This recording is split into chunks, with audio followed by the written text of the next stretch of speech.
Coming in at number 5, we've got Salvation High School. Thankfully, most people who are not currently attending high school have very few reasons to visit a high school. Acceptable excuses are being a dance chaperone, picking up your child, attending a holiday concert, and delivering cafeteria food. If you can't claim to be performing one of those tasks, you should probably just stay away. And when it comes to Salvation High School, I'd say stay away even if you are responsible for some sort of school-based errand. Beneath this seemingly ordinary secondary institution lies an extratemporal, extraspatial, non-Euclidean space that causes all sorts of problems. If you head into the school's sub-basement underneath the pool, there's a stone arch with an inscription that reads, "The way below winds deeper, longer, unspeakable its patterns laid, the lost forever damned to wander, this thing a quiet madness made." Yeah, sounds cursed and eldritch. This arch, or maybe even something else that Foundation members haven't been attuned to yet, causes all sorts of anomalous activity to occur in and around Salvation High School. In fact, the whole town of Salvation seems to be affected in some way by these anomalies.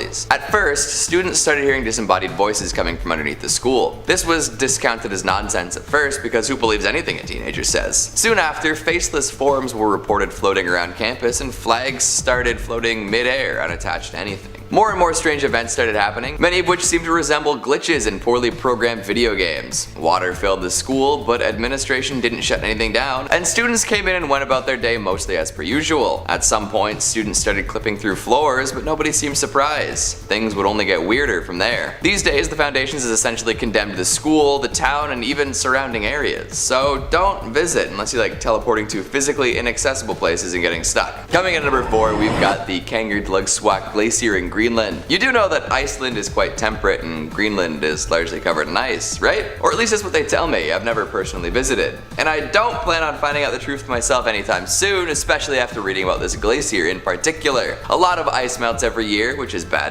news, and if something were to happen to this difficult to pronounce mass of ice we're talking about in this entry, we'd be in even bigger trouble. I know it's hard to imagine a bigger issue than a major climate crisis, but bear with me. When Greenpeace activists visited this glacier while making a documentary, they came across a whole network of tunnels within it. Following these paths deeper and deeper, they eventually discovered a gigantic snake. Stick around too long and you'll fall deathly ill. We're talking swollen lymph nodes, skin necrosis, and more. The whole Greenpeace team was dead by nightfall, and anyone else who went in unprepared suffered a similar fate. The snake is truly enormous, large enough to present a major threat to all nearby settlements, but seemed to be encased in ice at many points. It's been asleep for many years, and during this time different tunnels have collapsed, essentially trapping it. Nobody knows if this is enough to keep it in one place if it awakens though. So if you want to visit this picturesque icy location, you should know that there's always the looming threat of an enormous toxic snake waiting within a glacier. Right, I forgot to elaborate on this bit. The Greenpeace team died because the snake breathes poison, so maybe just avoid this spot altogether.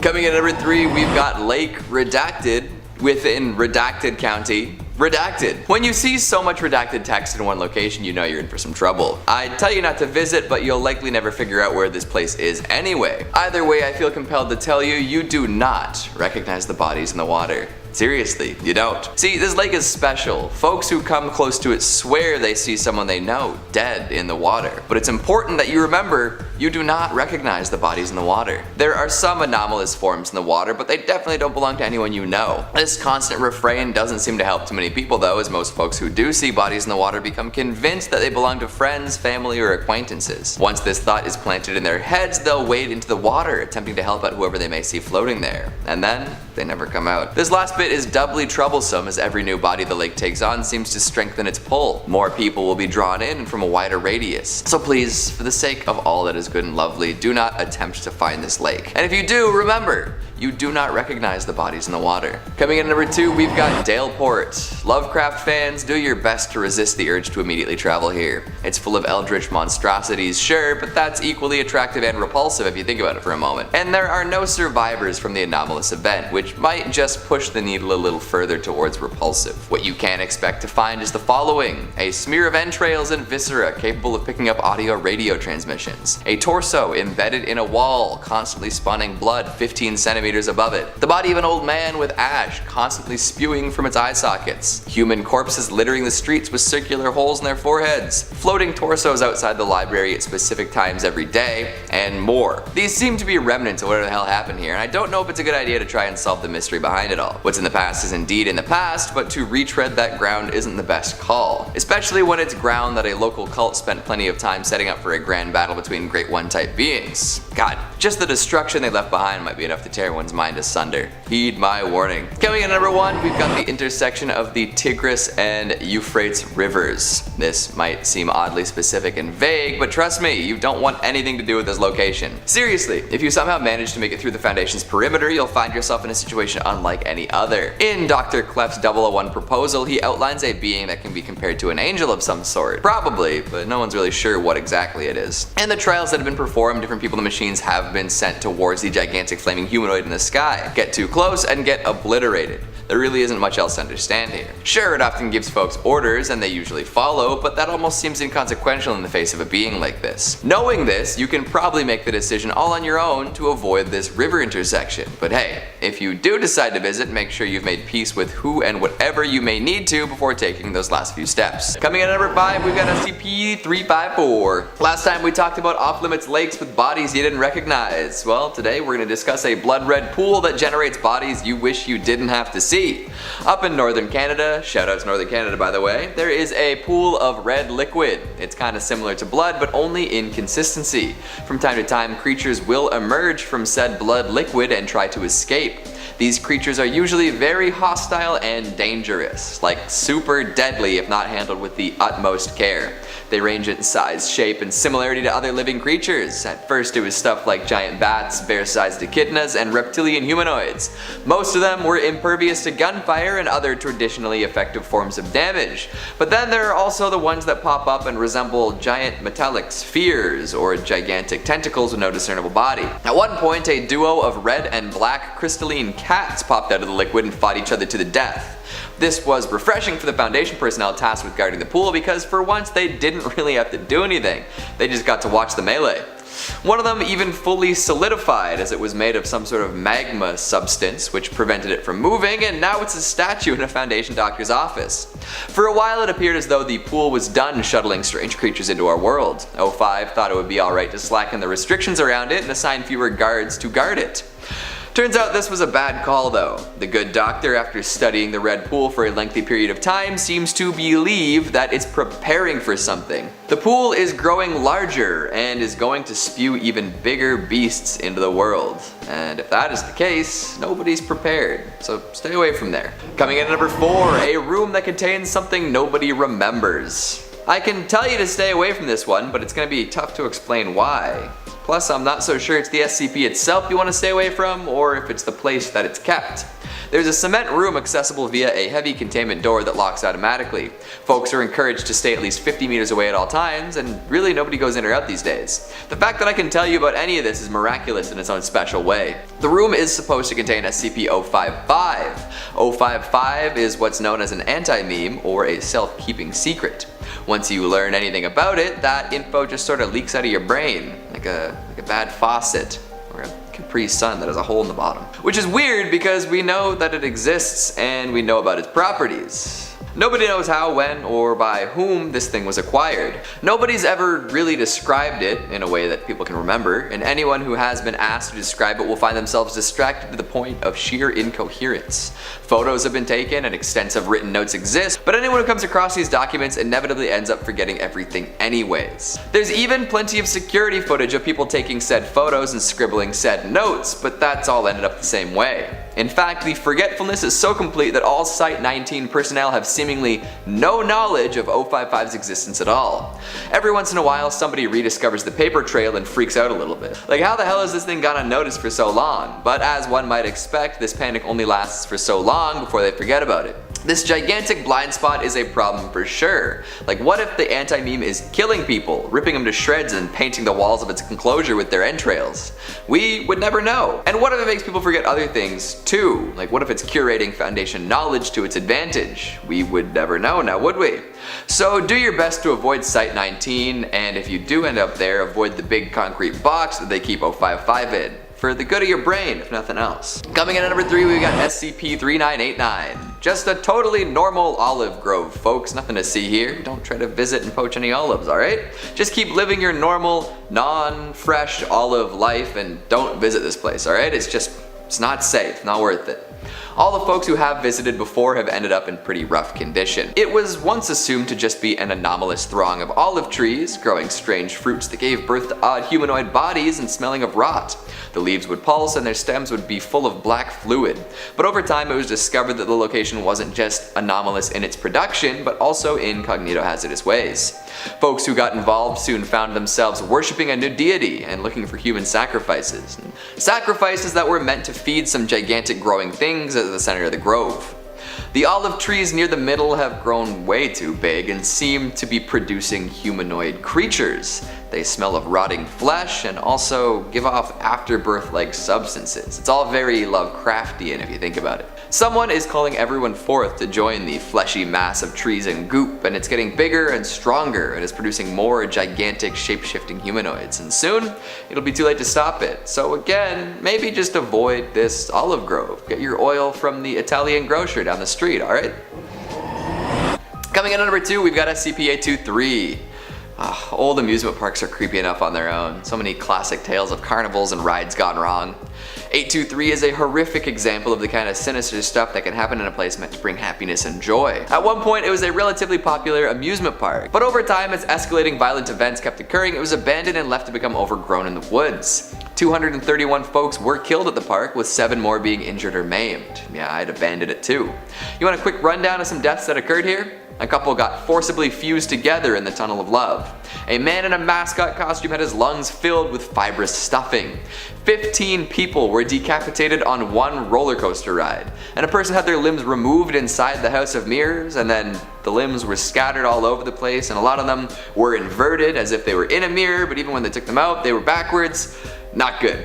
A mobile task force was sent in to do some investigating, but half of them did not come back. A lot of them committed suicide in gruesome ways throughout the park. Someone suggested that the Foundation destroy the whole park, but this was denied, so for now they just keep their distance and prevent folks from entering. It doesn't really help that the area of effect seems to be growing though. And finally at number 1, we've got Cragglewood Park. Oh yuck. This is another terrifying amusement park, but as of right now there doesn't seem to be any actual physical location. Most of what the Foundation knows about Cragglewood comes from recurring childhood memories of the non-existent space. These memories, while varied, tend to feature some consistent details. Folks who claim to have visited did so between the age of 4 and 12, seem to remember a whole bunch of anthropomorphic trees. There was no adult supervision, but plenty of other children, and even though there seemed to be a lot going on, there was only one ride, a carousel. Nobody who remembers Cragglewood claims to have boarded the ride, but a lot of the kids they remember being there with them did. When pressed on what happened to people who rode the merry-go-round, most subjects just become a little testy and scared. They don't know and they don't want to know. Somehow a VHS tape featuring footage from inside Cragglewood Park surfaced a few years ago. It belonged to one Randolph Blair, who seemed to be featured in the recording. He and another child, quite possibly his brother, are walking through the park. Eventually they run into a tree with a face that sings. Randolph makes it out and lives as an only child from then on, with no memory of his other sibling. But the other child, and we don't really know what happened to them. Cragglewood is not a place that anyone should really visit. There's only one ride after all, and that's not all that fun. And I suppose you also run the risk of being taken by a tree with your face. Hopefully you've packed your hiking boots away and downloaded a few extra video games to play over the next little while. There are definitely better things to be doing than visiting these SCP locations. Coming in at number 5, we've got the Infinite Ikea. Well, let's kick it off with a well-known classic. Now listen up folks, this is very important. Never, and I mean never, enter an Ikea that you cannot verify the openness of. If it's after hours or if the parking lot looks a little too empty, just avoid it altogether. It might be fun to run around in an abandoned Ikea, right? Wrong. Because if you do manage to find your way into a Swedish warehouse that isn't currently operational, you have a percentage chance of ending up in the Infinite Ikea, the multi-dimensional Ikea, the Ikea full of killer employees and endlessly sprawling aisles. It's not a great time, let me tell you. If you're unfamiliar with this specific department store, let me fill you in. There is an abandoned Ikea building somewhere out there. From the outside, it looks totally average. Big blue walls, gap where the usual yellow Ikea letters might be, sliding doors at the front, etc. But if you manage to make your way inside, which should be difficult considering the Foundation presence, you'll find yourself in a much vaster building than you could have ever imagined. To this day, no endpoint has been found inside the building. Laser rangefinders and teams of people have been unsuccessful in finding where these seemingly endless aisles come to an end. Another thing worth noting is that there are exits, but rarely anyone ever makes it out, and even if they do, they're often pursued by a terrible beast that then kills them. Inside the Ikea, there are plenty of people, seemingly from different universes and timelines. They forage for food from the assorted cafeterias within and have built many small societies using Ikea products. However, they are not safe, not even a little bit. There are creatures that appear to be Ikea employees, yellow shirts and all, that roam the halls. During the day, they're relatively harmless, but at night they will come at you with conviction. These employee things have no faces, and when they spot someone after closing time, they will violently attack them while repeating, "The store is now closed, please exit the building." Except you can't exit, the doors are lost in the sprawl. So good luck if you ever end up inside the infinite Ikea. Just stick to the ones that are guaranteed to be open if you want a Skalsberg or a Chlorinflork. Those are pieces of Ikea furniture, right? Coming in at number 4, we've got the stairwell. Located on a redacted campus, it would be pretty hard to find this set of stairs even if you tried. But you shouldn't try, it doesn't end well for anyone. Plus, the Foundation has enacted some additional security measures to keep curious stair seekers out at all costs. Electro-release lock mechanisms, disguises, and industrial foam padding are all things that prevent unauthorized access to these stairs. Although, if you end up as a D-class, you might actually head in against your will. The stairwell, or SCP-087, is an unlit platform staircase. If you stand right at the top, you can only see down about 1.5 flights down due to the design of the staircase, but it's exacerbated by the fact that excess light is absorbed by anomalous means. So at any given time, you will not be able to see very far ahead or behind you. Folks who have entered this stairwell have reported what sounds like a crying child about 200 meters down from the top set of stairs. However, no matter how far people descend, they never seem to get any closer. In fact, the stairs continue on for so long that they descend deeper than is physically possible within the construction of the building. Now, a consistently dark, never-ending staircase is one thing, but there's also some sort of paranormal entity in there, one that's revealed itself pretty much to every person who's explored the stairwell. Each subject who has conducted an exploration has encountered a face with no pupils, nostrils, or mouth. It just stares at them and usually causes intense feelings of paranoia and fear. Most folks pack it up and sprint out of there at full speed when this happens. Some make it out with increased anxiety, others go fully catatonic. Either way, stay out of the spooky stairwell. Coming in at number 3, we've got a hole in the desert. Most open holes in the ground should be avoided. You never know what's lurking in the shadows. Plus, if you fall in, you can get pretty badly hurt. Or maybe you'll get sent through a dimensional rift and end up dead in a whole new world. That would be bad too. And it's also what would happen if you were to visit SCP-1437, the endless hole in the desert. If you drop anything down there, it's gone. Sometimes stuff pops out at our end though, including a US quarter, a map of North America written in Spanish and labeled as the People's Republic of New Waters, and some discs made of solid gold. After some investigation, it was discovered that this hole likely leads to all sorts of other dimensions, in which there is a similar hole in a similar location discovered by similar people. In a few of these alternate universes, there are other Foundation-like organizations that have taken stewardship over their endless holes. It's been discovered that living organisms are killed at the point of universe crossover, but that hasn't stopped people from sending living stuff, or saliva-covered parts of living stuff. Ugh. Just avoid this hole, because you can never be sure what's going to come out of it. And if you trip and fall, you might just be another corpse in the multiverse. Coming in at number 2, we've got Site 13. What happened here? Oh boy, it's a long story, but as of right now, you don't have that much to worry about. Probably. Site 13 is in some other universe, causing untold mayhem on a large scale, but at one point it was in ours. And it very well might come back someday. So if you can help it, stay away from the Big Bend Ranch State Park near the US-Mexico border in Texas. Somewhere within that park once lay a large complex of structures that apparently was at one point the Foundation Site 13, which was originally in Alaska. Nobody knows how it made it to Texas. It was found in a state of severe disrepair and appeared to have been abandoned for a while, and for good reason too. These days, there's nothing there at all. In fact, SCP-1730 is considered neutralized by most accounts, but what has happened there before it stopped being a threat is insane. There are plenty of logs recovered from the now non-existent site detailing the heinous activities that took place within. See, this is another multi-dimensional SCP. At some point in some universe, the Foundation was a little less ethical than the one we know today. Site 13 was overseen by a callous and sadistic person who would often torture anomalies. If it was anomalous, it would be treated treated like an object. Even if it cries out in pain and begs for mercy, things got dark. Often after the anomalies ceased to be immediately useful to the researchers, they would be burned and liquefied and dumped into a container somewhere within the site. Another important thing to note is that there was a gigantic unstable machine known as the Thresher. I don't really want to give too much away because this entry really is a fantastic read, but all of that anomalous goop from the tortured and discarded SCPs started to act really funny, and the Thresher may or may not have managed to push the site into another dimension. But I can't guarantee that nothing was left behind at the Big Bend Ranch, and I can't tell you with certainty that Site 13 will remain elsewhere. Made it here before.